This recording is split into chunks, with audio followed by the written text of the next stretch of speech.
आपका स्वागत है हमारा YouTube चैनल पर। इस वीडियो में ऐसा कहानी लेकर आया हूँ, बुरी आदतें। ये पूरी कहानी सुनने के बाद आप छोड़ देंगे बुरी आदत। चलिए दोस्तों, कहानी शुरू करते हैं। दोस्तों, बुरी आदतें जब वे नई होती है तो उन्हें छोड़ना आसान होता है, लेकिन पुरानी होने पर इन्हें छोड़ना मुश्किल होता जाता है। भगवान बुद्ध। एक अमीर आदमी अपने बेटे की किसी बुरी आदत से बहुत परेशान था। वह जब भी बेटे से आदत छोड़ने को कहते तो एक ही जवाब मिलता, अभी मैं इतना छोटा हूं, धीरे धीरे ये आदत छोड़ दूंगा। पर वह कभी भी आदत छोड़ने का प्रयास नहीं करता। उन्हीं दिनों गांव में भगवान बुद्ध पधारे हुए थे। जब आदमी को उनकी ख्याति के बारे में पता चला तो वह तुरंत उनके पास पहुंचा और अपनी समस्या बताने लगा। भगवान बुद्ध ने उसकी बात सुनी और कहा, ठीक है, आप अपने बेटे को कल सुबह बागीचे में लेकर आइए, वही मैं आपको उपाय बताऊंगा। अगले दिन सुबह पिता पुत्र बागीचे में पहुंचे। भगवान बुद्ध उस बच्चे से बोले, आइए हम दोनों बागीचे की सैर करते हैं। और वो धीरे धीरे आगे बढ़ने लगे। चलते चलते ही भगवान बुद्ध अचानक रुके और बच्चे से कहा, क्या तुम इस छोटे से पौधे को उखाड़ सकते हो? जी हाँ, इसमें कौन सी बड़ी बात है। और ऐसा कहते हुए बच्चे ने आसानी से पौधे को उखाड़ दिया। फिर वे आगे बढ़ गए और थोड़ी देर बाद भगवान बुद्ध ने थोड़े बड़े पौधे की तरफ इशारा करते हुए कहा, क्या तुम इसे भी उखाड़ सकते हो? बच्चे को तो मानो इन सब में कितना मजा आ रहा हो। वह तुरंत पौधा उखाड़ने में लग गया। इस बार उसे थोड़ी मेहनत लगी, पर काफी प्रयत्न के बाद उसने इसे भी उखाड़ दिया। वे दोनों फिर आगे बढ़ गए और कुछ देर बाद पुनः भगवान बुद्ध ने एक गुड़हल के पेड़ की तरफ इशारा करते हुए बच्चे से उसे उखाड़ने के लिए कहा। बच्चे ने पेड़ का तना पकड़ा और उसे जोर जोर से खींचने लगा, पर पेड़ तो हिलने का भी नाम नहीं ले रहा था। जब बहुत प्रयास करने के बाद भी पेड़ टस से मस नहीं हुआ तो वह बच्चा बोला, अरे बाबा जी, ये तो बहुत मजबूत है, इसे उखाड़ना असंभव है। भगवान बुद्ध ने उसे प्यार से समझाते हुए कहा, बेटा, ठीक ऐसा ही बुरी आदतों के साथ होता है।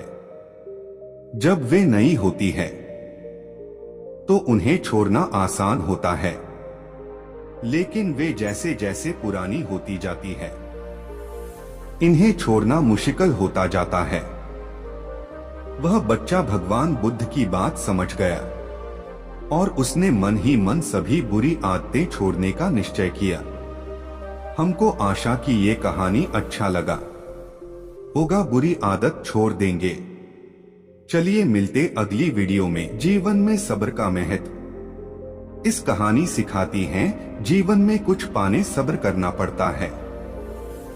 चलिए दोस्तों, कहानी शुरू करते हैं। दोस्तों, यह कहानी बहुत ही पुरानी है। उस समय महात्मा गौतम बुद्ध पूरे भारतवर्ष में घूम घूम कर बौद्ध धर्म की शिक्षाओं का प्रसार कर रहे थे। धर्म प्रचार के सिलसिले में वे अपने कुछ अनुयायियों के साथ एक गांव में घूम रहे थे। काफी देर तक भ्रमण करते रहने से उन्हें बहुत प्यास लग गई थी। प्यास बढ़ता देख उन्होंने एक शिष्य को पास के गांव से पानी लाने के लिए कहा। शिष्य जब गांव में पहुंचा तो उसने देखा कि वहां एक छोटी सी नदी बह रही है, जिसमें काफी लोग अपने वस्त्र साफ कर रहे थे और कई अपने गायों को नहला रहे थे। इस कारण नदी का पानी काफी गंदा हो गया था।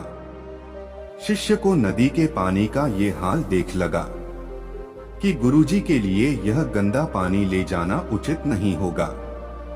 इस तरह वह बिना पानी के ही वापस आ गया। लेकिन इधर गुरुजी का तो प्यास से गला सूखा जा रहा था। इसलिए पुनः उन्होंने पानी लाने के लिए दूसरे शिष्य को भेजा। इस बार वह शिष्य उनके लिए मटके में पानी भर कर लाया। यह देख महात्मा बुद्ध थोड़ा आश्चर्यचकित हुए। उन्होंने शिष्य से पूछा, गांव में बहने वाली नदी का पानी तो गंदा था, फिर ये पानी कहां से लाए? शिष्य बोला, हाँ गुरुजी, उस नदी का जल सही में बहुत गंदा था, परंतु जब सभी अपना कार्य खत्म करके चले गए तब मैंने कुछ देर वहां ठहरकर पानी में मिली मिट्टी के नदी के तल में बैठने का इंतजार किया। जब मिट्टी नीचे बैठ गई तो पानी साफ हो गया। वही पानी लाया हूँ। महात्मा बुद्ध शिष्य का यह उत्तर सुनकर बहुत खुश हुए तथा अन्य शिष्यों को एक शिक्षा दी कि हमारा जीवन भी नदी के जल जैसा ही है। जीवन में अच्छे कर्म करते रहने से यह हमेशा शुद्ध बना रहता है, परंतु अनेकों बार जीवन में ऐसे भी क्षण आते हैं जब हमारा जीवन दुख और समस्याओं से घिर जाता है। ऐसी अवस्था में जीवन समान यह पानी भी गंदा लगने लगता है। मित्रों, इसलिए हमें जीवन में दुख और बुराइयों को देखकर अपना साहस नहीं खोना चाहिए और धैर्य रखना चाहिए। गंदगी समान ये समस्याएं स्वयं ही धीरे धीरे खत्म हो जाती हैं। अपने दुखों का कारण आप ही है। एक समय की बात है, भगवान बुद्ध एक नगर में घूम रहे थे। उस नगर के आम नागरिकों के मन में बुद्ध के विरोधियों ने यह बात बैठा दी थी कि वह एक ढोंगी है और हमारे धर्म को भ्रष्ट कर रहा है।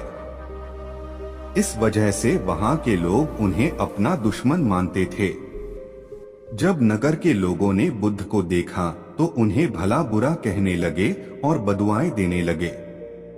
गौतम बुद्ध नगर के लोगों की उलाहने शांति से बिना बोलने सुनते रहे, लेकिन जब नगर के लोग उन्हें बोलते बोलते थक गए तो महात्मा बुद्ध बोले, क्षमा चाहता हूँ, लेकिन अगर आप लोगों की बातें खत्म हो गई है तो मैं यहाँ जाऊं।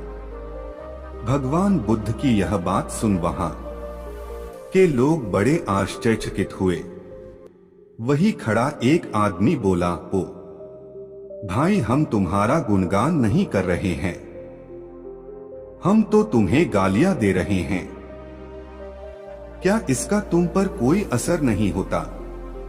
बुद्ध बोले, आप सब मुझे चाहे जितनी गालियां दो, मैं उन्हें लूंगा ही नहीं। आपके गालियां देने से मुझ पर कोई असर नहीं पड़ता जब तक कि मैं उन्हें स्वीकार नहीं करता। बुद्ध आगे बोले, और जब मैं इन गालियां को लूंगा ही नहीं तो यह कहां रह जाएगी? निश्चित ही आपके पास।